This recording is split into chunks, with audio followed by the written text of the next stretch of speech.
Hello বন্ধুরা, তোমরা সবাই কেমন আছো? আজকে নতুন আরও অ্যাডভেঞ্চার নিয়ে চলে আসলাম।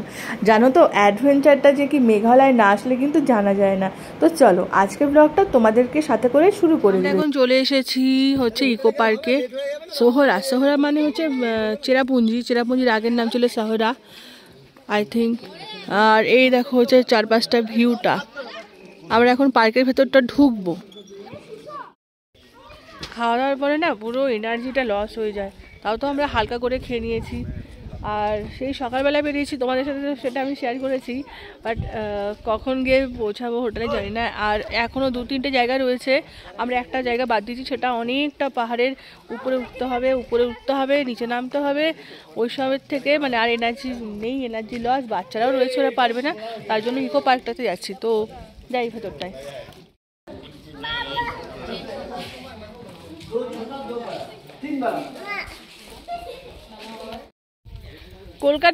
কলকাতা ইকো পার্কে আমি এখনো অবধি যেতে পারলাম না, বাট না গো, অনেকবার প্রোগ্রাম হয়ে অবধি যেতে পারিনি। বাড়ির সামনে ইকো পার্কে যাইনি, বাট চেরাপুঞ্জির ইকো পার্কে আমি চলে আসলাম। কি অবস্থা ভাবো, ঘরে যে কি যেন একটা ডায়লগ আছে না, ডায়লগটা হচ্ছে বাড়ির সামনের মানুষেরা ট্রেন ফেল করে, সেটা আমার অবস্থা আর কি। তো যাই, এবার ইকো পার্কে ঘুরি। এই হচ্ছে ইকো পার্ক। হ্যাঁ, আস্তে আস্তে আস্তে যা। হচ্ছে ইকো পার্ক, দেখো পুরোটা এইরকম। চারিদিক থেকে শুধু পাহাড়ের জল নামছে, মানে ঝর্ণার জলগুলো চারিদিক থেকে শুধু নামছে।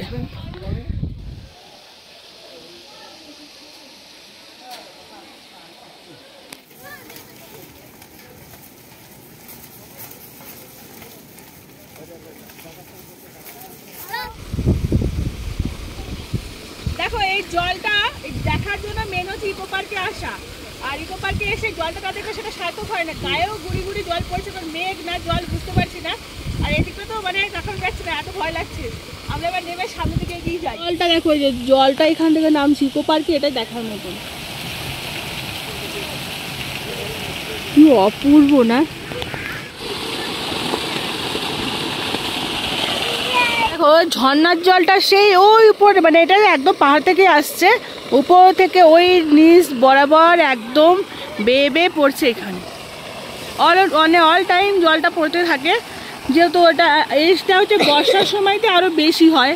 তার ঝর্ণাটার মানে ভয়ঙ্কর হয়। এই পুরোটা মিলেই তোমাদের পাশে দেখালাম, সেটা অনেকটা ছোট। আর এই চারপাশটা দেখো, কুয়াশা একদম ভরে গেছে, কি অপূর্ব লাগছে। একবার জুম করে দেখি তো কে আসে।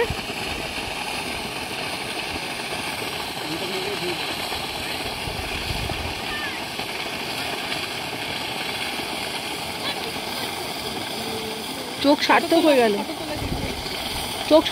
গেল। এই দেখো, দেখা যাচ্ছে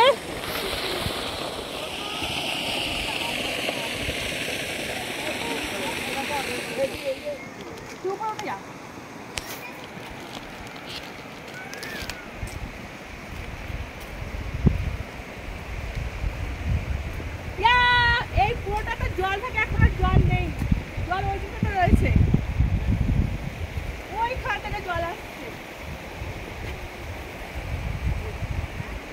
না বেশি তো নামাটা উচিত হবে না, রিস্ক হয়ে যাবে। আমি উপরে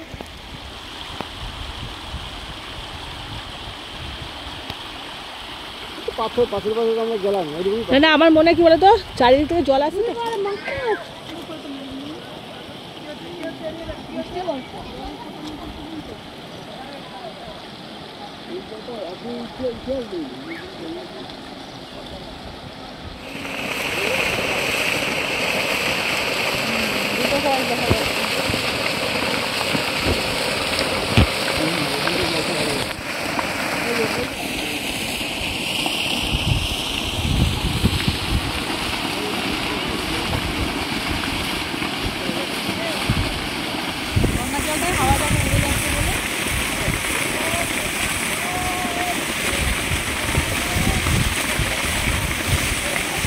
এটা কিন্তু নিচ থেকে নদী বয়ে যাচ্ছে, নিচ থেকে নদী এইভাবে বয়ে যাচ্ছে।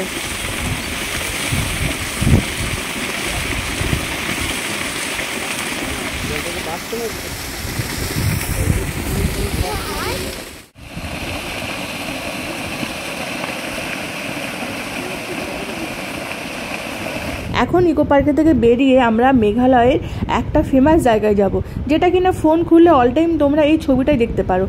চলো দেখা যাক কোথায় যাই।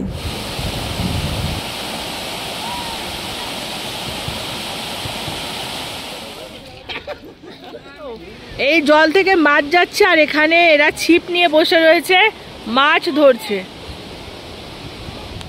আমরা চলে আসলাম আরো একটা ফলস দেখতে, বাট এটা কতদূর জানি না। এখানে তোমাদের দেখালাম একটুখানি, এইবারে দেখা যাক।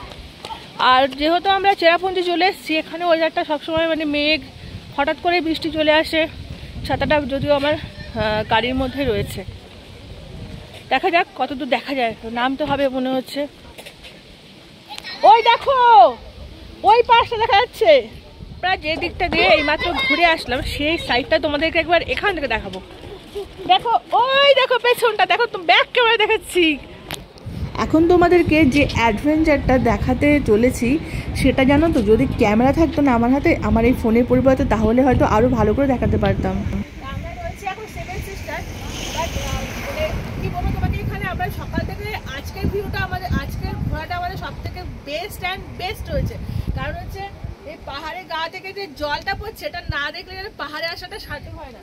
আর পেছনটা তো অপূর্ব লাগছে, বাট যদি রোদ থাকতো না আর বেশি ভালো লাগতো সেটা। দেখো পুরোটাই মানে কুয়াশা মেঘ সব কিছু নিয়ে রয়েছে, আর এখানে সাদা সাদা পড়ছে। আমি সাদা সাদা সুতোর মতন দূর থেকে দেখা যাচ্ছে, কিন্তু অনেকটা দূরে আমরা রয়েছি। তো সেটা তোমাদেরকে এখন ব্যাক ক্যামেরা দেখাবো। কি অপূর্ব ভিউটা, হ্যাঁ জলটা, আমরা তো ওই কোনায় গেছিলাম, ওই যে ইকো পার্কে গেছিলাম ওই উপরটায়, সেইখান থেকে দেখো জলটা গড়িয়ে গড়িয়ে পড়ছে নিচে নিচে নিচে নিচে একদম নিচে। এখান থেকে আওয়াজটা পাওয়া যাচ্ছে। কতটা বোঝা যাবে জানি না, তো ঘড়ির কাঁটা বলছে 5টা বাজতে 5 মিনিট বাকি, তাতেই হচ্ছে এখনও বোঝা যাচ্ছে। কিন্তু এরপরে না একদম অন্ধকার করে আসলে কিছুই বোঝা যাবে না।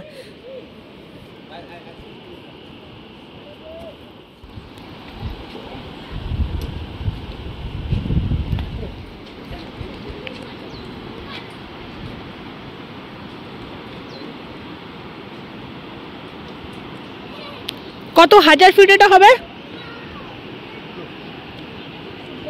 তাও?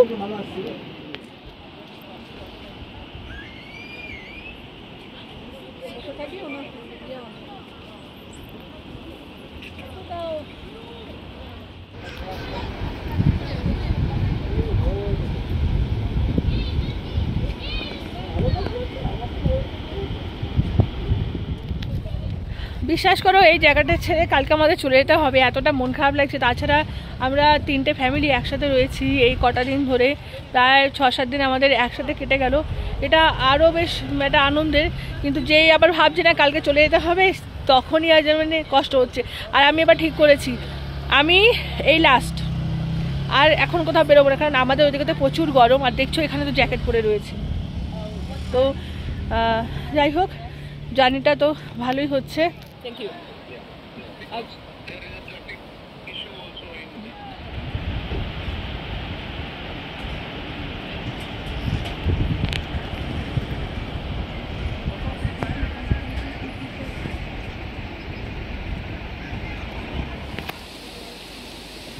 দেখো নিচে এনারা কি সুন্দর মাছ ধরছেন, আর আমরা একটু চা কফির খোঁজ করছি। এখানে সবই দোকানঘাট রয়েছে, তো সেই সমস্ত চা কফির পার্ট চুকিয়ে দিয়ে আমরা হোটেলের উদ্দেশ্যে যাব।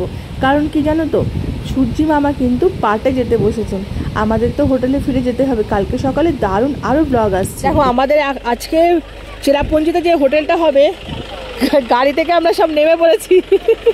কারণ হচ্ছে এই দেখো রাস্তার অবস্থা, জল নামছে পুরো, মানে এই জলটা হচ্ছে ঝর্ণার জল, পাহাড়ের জল যেটা।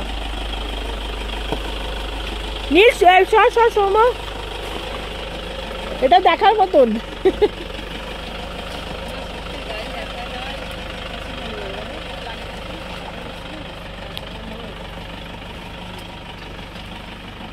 ওর মতন করে বেরিয়ে গেলে বেটার। এবার আমরা দেখছি না, এবার ভেতরে আছি তো।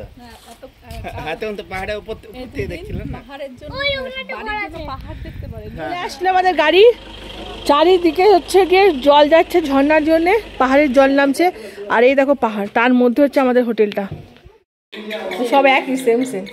দেখো এই হচ্ছে আমাদের রুম, বেশ ন্যায় রুম। হ্যাঁ আসছি আসছি আসছি আসছি আসছি। এবারে এখানে এই হোটেলে একটাই হচ্ছে প্রবলেম, সেটা হচ্ছে দেখো সিঙ্গেল, কেউ যদি এসে থাকতে চায় তার জন্য সিঙ্গেল কোনো বেড নেই। এইখানে এই যে বেড, তো আমি আর আমার দিদির ছেলে দুজনেই থাকবো। তো এত বড় বড় বেড দিয়ে কী হবে, যাই হোক দিয়ে দিয়েছে যখন, কিছু করার নেই। আর টয়লেটটা সবথেকে মানে এটাই হোটেলে দেখার, টয়লেটটা কিন্তু একদম নিট অ্যান্ড ক্লিন, গিজার একদম নতুন, বলে তো ন্যায়া বানিয়েছে। এই লাগেজ চলে এসেছে আমার। চেরাপুঞ্জিতে এসে হোটেলে যে ঢুকলাম, ঢোকার মুখে কি হলো, যা মজা হলো না মানে কি বলবো। আর একটু একটু ভয় লাগছে, পাহাড়ের শেষ প্রান্তে রয়েছি আমরা, খানিকটা গেলে নাকি বাংলাদেশ বর্ডার। আমাদেরকে দাদা বলেছিলেন, মানে ড্রাইভার দাদা বলেছিলেন, বাট আমি খেয়াল করতে পারিনি। এখন মনে পড়লো ইকো পার্কের পাশ দিয়েই হচ্ছে বাংলাদেশ বর্ডার দেখা যায়।